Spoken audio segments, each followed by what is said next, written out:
What's going on, healthpreneurs? How's it going, guys? Hope you're doing great. I just got back from a very, very busy week in California. We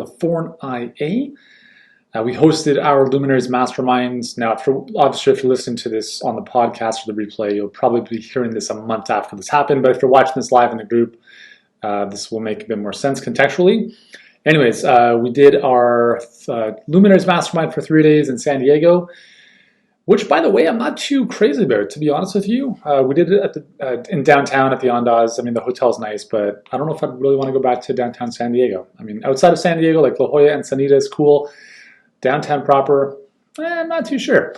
Anyway, so we did our 3 days there, and then I was whisked up to Los Angeles for a mastermind that I'm a part of. And I want to share some lessons from this past week with you. I think they'll really make a big difference in helping you with your business. And as I'm about to share with you, has nothing to do with tactics, okay? So if you're looking for tactics, this is not going to be it. Because the reality is, if you want to build a successful business, it's not about the tactics, right? Tactics can come into play a little bit, right? But the reality is that there's things beneath the surface that you really have to attend to. So I'll share, let me start off sequentially, and let's talk about our masterminds. We did Monday, Tuesday, Wednesday. And typically how it works is on Mondays, we have some of our clients sit in who are not yet in the mastermind. On the second day, we have a combination of both mastermind and HBA clients. And then on the third day, it's for mastermind only. Anyways, so one of the things that I mentioned in our mastermind is I said, listen, what got you here is not going to get you there. So that's the first lesson I want you to think of. What got you to where you are is not going to get you to where you want to go. And this is going to be very applicable at any level of your business. So if you want to make your first $100,000, awesome, okay? If you're not making any money, then what you have to do to make $100,000 is different than what you're doing to not make any money. You know what I'm saying?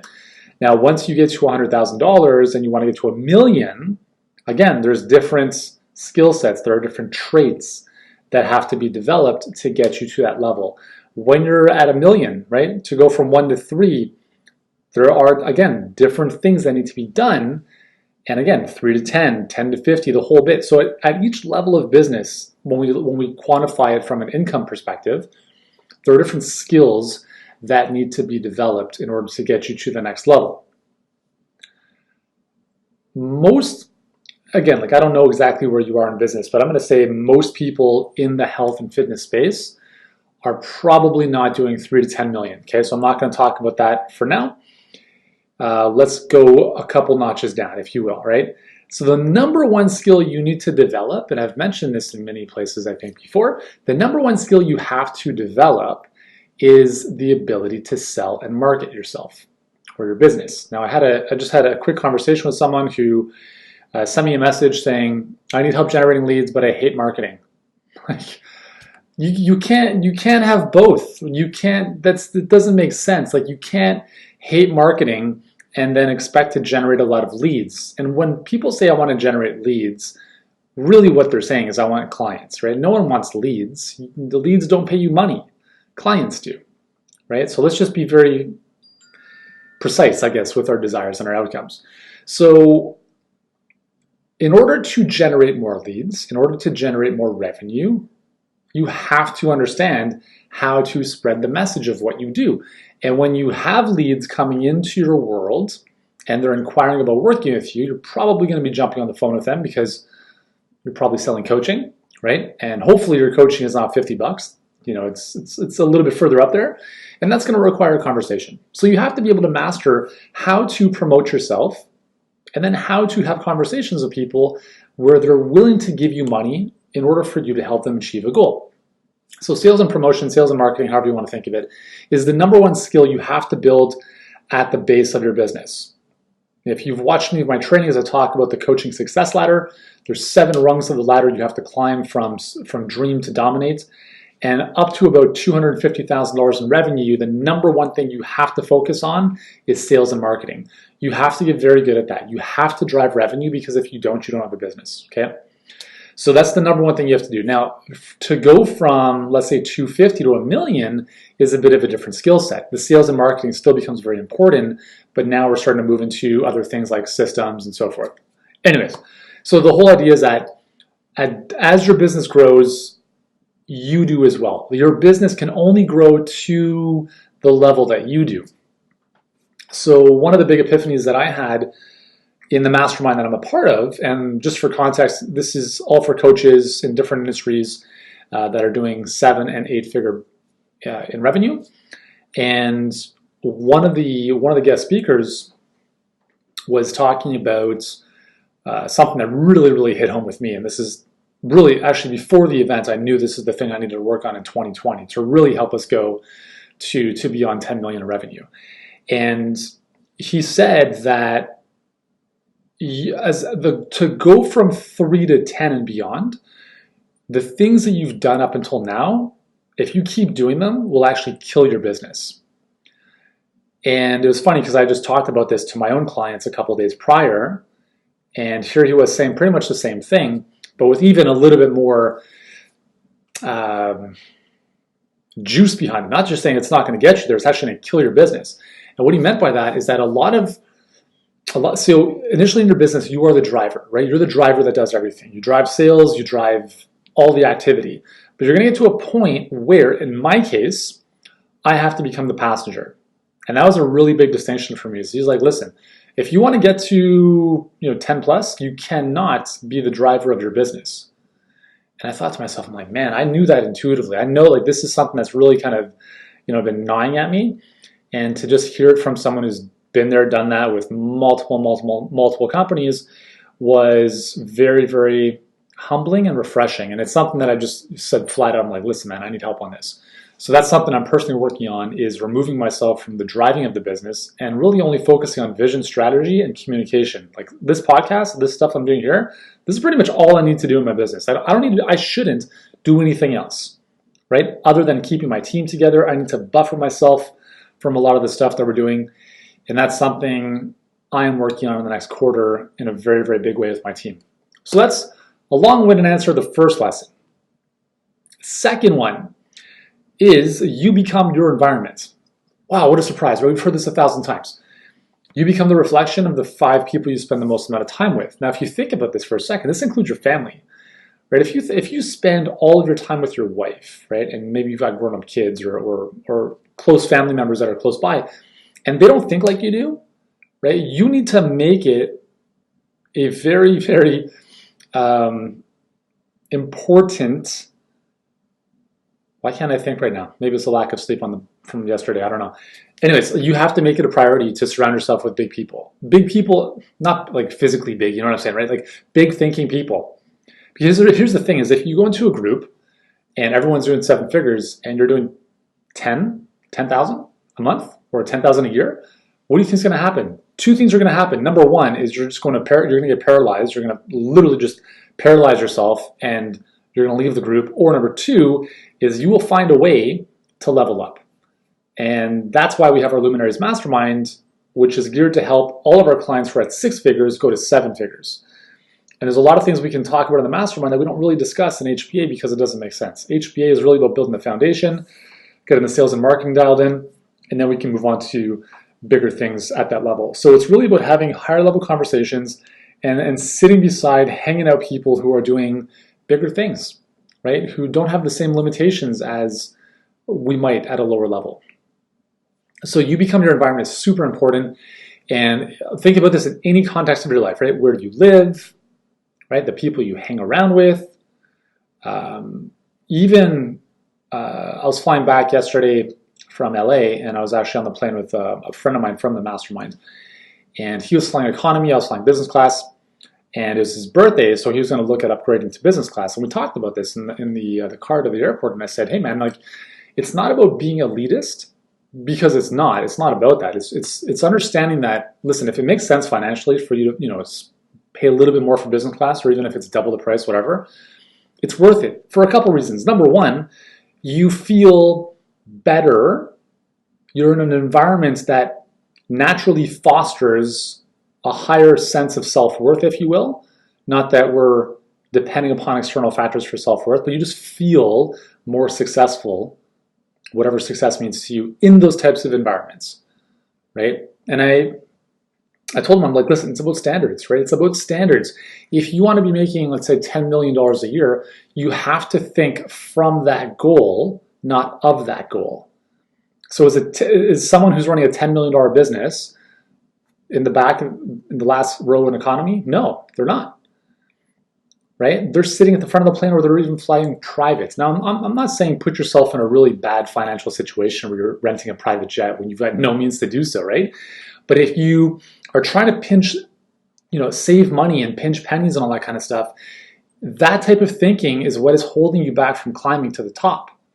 I can tell you, there have been so many instances in my life where I've flown economy and it's like the universe was telling me, dude, do not do this anymore. I told this story, every time I tell this story, I'll tell what I'm about to share with you, you're not going to believe. 7, 8 years ago, I was flying back from New York with my wife and Oscar, who at the time was 1.5. He's now 9 almost. And I'll just really quickly abbreviate the story for you. On the way back, we're enrolled like 23 or something. As we're landing, so New York to Toronto was a 1-hour flight. It was like the longest flight of my life. Oscar was like freaking out the whole time, screaming his face off, aiming there, kind of tossing him back and forth. And there's a guy beside me who's totally passed out, like in a coma. As we're coming down to land, he stands out, whips out his you-know-what, and pisses on the seat in front of him. Yeah, like seriously, true story, okay? Now, I've obviously sped it up so there's less impact, but he peed all over the seat in front of him. I got backsplash, like coming onto my, like almost onto my lap, and I'm like freaking out here. Then as we're getting off the plane, he grabs my leg, grabs my ass, and I told him, dude, I'm gonna effing kill you if you do that again. So I was like irate, and I'm like, man, great, thank you for the message. And there's been a couple instances like that, not to that degree, but over time where I've been reminded of why am I going to put myself in these situations, right? So anyways, your environment matters, because the better you feel, the better things get. And if you can surround yourself with nicer surroundings, maybe a higher level type of experience, you're going to feel better about yourself, and you're going to feel as if you're already there, if that makes sense, okay? So that's the second thing, is to surround yourself with great people. Your environment really matters, and that's why it's super important to be plugged into a high-level coaching group or a mastermind. It's something listen, I invest a lot of money every month to be part of this stuff, and it's because the only way I can grow is by putting myself in these types of situations. So that's the second thing. And the third thing is I'm going to share a really important lesson from one of the guests who's at our masterminds. He's doing $65 million a year in his coaching business. Took out $14.5 million for himself in profit last year, doing really, really big things in the coaching space. Really, I'm just to keep it, anonymous, I'm not going to mention his name, but he's doing some really amazing things, not just number-wise, but really amazing things in his business. Made a lot of mistakes. Here's the cool thing, is that he built it to $65 million in 2.5 years. All right, talk about ridiculous growth. So he was sharing with us, why, what enabled him to get there that fast, but also some of the mistakes that he's learned, especially in this past year. He said this past year was the most challenging of his life emotionally, and many different factors. He shared a lot of stuff. A lot of really great insights, but two really important things that he mentioned was, he said, listen guys, the biggest lesson I can share with you out of all of our growth, out of everything that we've done, of all the mistakes that I made, the number one thing I can tell you and share with you is that in order to achieve very high levels of success, you have to have focus and patience. Now, if you think about this, why is it that 95% of small businesses fail within 5 years? And why is it that I would say that's even a higher percentage of people online who don't really do much with their businesses? Because they don't have focus and they don't have patience. I was speaking to someone and she was like, hey, I'm juggling 3 businesses. I'm like, well, what are you doing? Like, give me a break. Focus on one and do it really, really well, right? You cannot, I'm gonna venture to say that it is impossible to build 2 very successful companies or businesses side by side. It's impossible, okay? I've not known anyone to do that, and that's the reality, right? So if someone is making $65 million a year in their business, and they're saying, listen, we got we made some mistakes where we split our focus, and if we hadn't done that stuff, we probably would have been at 150 million, right? But part of the reason that he got to 65 million was because he was so focused on doing one thing, at least initially, and doing it really, really well. So the challenge here that I'm going to impose on you is, if you're doing more than one thing, you got to kill one of them, or more than if you're juggling more than one thing. And whatever it is you do, it doesn't matter, right? It doesn't matter what it is you do. You just have to go all in, because if you go all into one thing, you burn the bridges, there's no plan B, you will figure out a way to make it work. But as soon as you start playing with like, I'm going to do a little bit of this and a little bit of that, right? The first option is like, well, no big deal if it doesn't work out because I can just play on this other thing. No, you got to kill that stuff. You got to burn those bridges, and you got to set sail to the ocean with one boat, and that is it. I promise you, even in your business, if we talk, so now let's say you burn the bridges, burn the boats, and you're now on one boat, you're going in one direction, right? So you've got one business. But even within the business, you need to focus on one thing. You cannot have a book funnel, and then a launch, and then a summit, and then a YouTube channel, and then a podcast, and then an Instagram. Like, it's ridiculous. There's so much stuff, right? And that's why most people don't succeed financially or grow their business to any significant level, because they're doing 1,000 things. You need to do one thing really well. You might be saying, okay, Yuri, well, you've got a podcast, you're doing videos. Yeah, but you need to be very careful of who you model. And this is, I'm gonna finish with this. This is extremely important. Unless you followed me from day one, you have no context, right? And unless you followed anyone else from day one, you have no context of their situation. So when I started Healthpreneur 4.5 years ago, I didn't have a podcast. I didn't have an Instagram channel. I didn't even have a Facebook page, okay? None of that stuff mattered. And all I did for the first 2 years was figure out the right model to grow our business. And we made a couple mistakes early on and very quickly changed focus, and we figured it out, right? And that's why we created this perfect client pipeline, and that's all we did for 2 years. That's all I did, was learn how to acquire clients running Facebook ads to a webinar, getting them on the phone, mastering that process. Once that was dialed in, right? And once I got to the point where I was like, you know what? I'm going to start bringing some people in to support me here. Only then, and obviously, after training them and getting them up to speed, only then did we start the podcast. Did we start like Instagram? I think I've got like 7,700 followers on Instagram. Do you think I care? No. Like, does it generate business for us? Sure, but not enough where it makes any amount of sense for me to spend any amount of time on it, more than, the very fact that it's on my phone is a distraction, okay? So you have to figure out one model that is going to generate the revenue you want to generate, right? And it's not going to be coming from posting on social media. It's not going to be coming from blogging. It's not going to be coming from a podcast. It's not going to come from a YouTube channel. And I say that with all the love possible, because I've done all that stuff, and I did that with my previous business. We built it to multiple 7 figures, and I saw like it's just ridiculous, okay, the amount of time that stuff takes. And that's why I am vehemently against doing that kind of stuff. Because listen, if you don't have a platform, it's almost like spitting in the ocean and expecting it to create a tidal wave. Think about that. You're going to spit into the ocean and expect a tidal wave. That's how most people are running their businesses. Oh, I'm gonna post on Instagram once a week. Oh man, I get no clients from that. This internet stuff doesn't work. I'm gonna start another business. It doesn't work like that. Okay? You have to do something that is proven to work, and you have to stay consistent with it, focus and patience for as long as needed until you get the results. And the challenge, if you don't have the experience, is understanding or deciphering what makes sense and what doesn't. And I can promise you that's why having a coach makes a huge difference.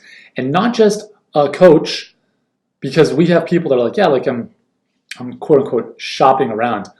I'm like, really? That's great. Yeah, I hope you can find someone who has 14 years experience, having built 2 multiple $1 million companies in the health and coaching space, who's written 3 best-selling books, not Amazon best-selling books, but New York Times best-selling books, who's done everything there is to do on the internet, the book launches, the YouTube channel successfully, almost 300,000 subscribers on YouTube, 1.4 million visitors per month on our blog.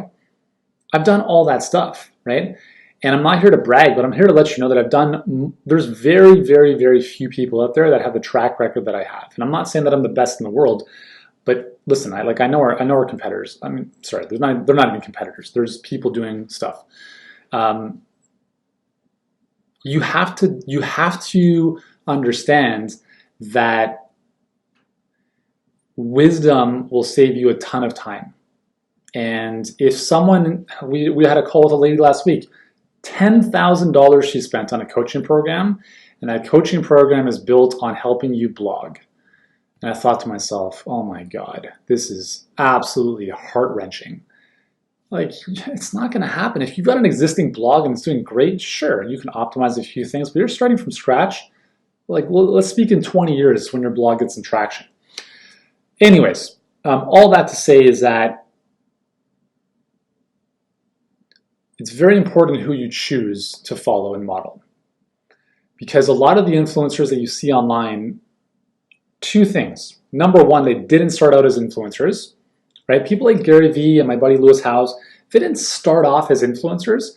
They started, like Lewis Howes started off by, he used LinkedIn and then sold a course on how to use webinars. And then obviously had another one on how to use LinkedIn to grow your business.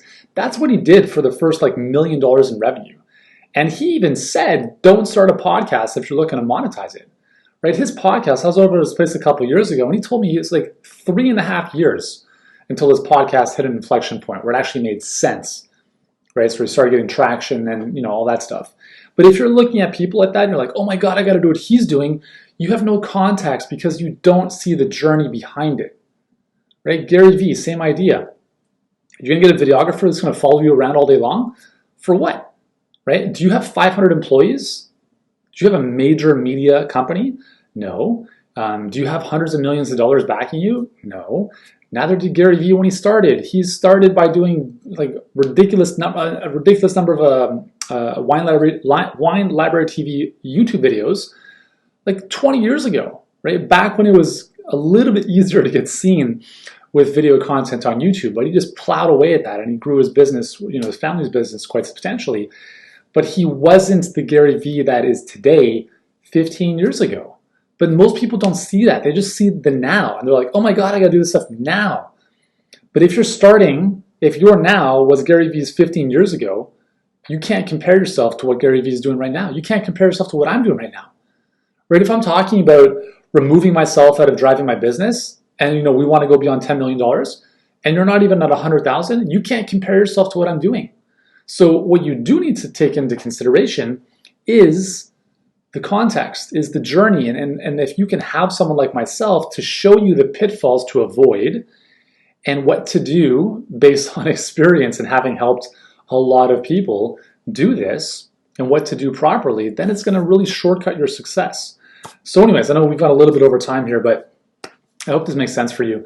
If you're watching this in the group, I'd love to get your thoughts on this. Let me know what you found most useful from today's episode in the comments below. And if you're listening to this on the podcast, then give it a thumbs up on iTunes, a 5-star rating, 1-star rating, whatever you want. In the meantime, if you do want our help, then here's what to do next. Go to workwithyuri.com. So that's workwithyuri.com. And here's what we're going to do. On that page, we'll ask you a few questions about your business. You'll be able to choose a time to speak with us. And we'll literally do a full-on business audit of what's happening in your business. Okay, we'll look at what are you doing, what's not working, what isn't making sense, and we'll look at where you're bleeding money, because I promise you, you're bleeding money and you might not be aware of it. Once we have all that, we're going to put together a customized game plan for your specific situation. And if you'd like our help to help you deploy it to get even faster results, then we can talk about what that might look like. And if not, at least you'll leave the call with clarity. And probably more importantly is what not to do, right? So anyways, go to workwithyuri.com, do that right now, book in a call. But here's the thing, you've got to be a health expert or a fitness expert. You have to be really, really good at what you do. You have to have an existing business. If you just got certified last weekend, it's not our cup of tea. There's just way too much nonsense at that level. So health or fitness expert, you have to have an existing business with clients, generating revenue. And if you want to get more clients and if you want to scale your coaching beyond you in a more leveraged way, so you can help more people as well as yourself live a better quality of life in the process, then that's our jam. So workwithyuri.com. Go there now, book in a time to speak with us, and thanks for joining me today. Hope you've enjoyed this one, and I'll see you soon. Ciao.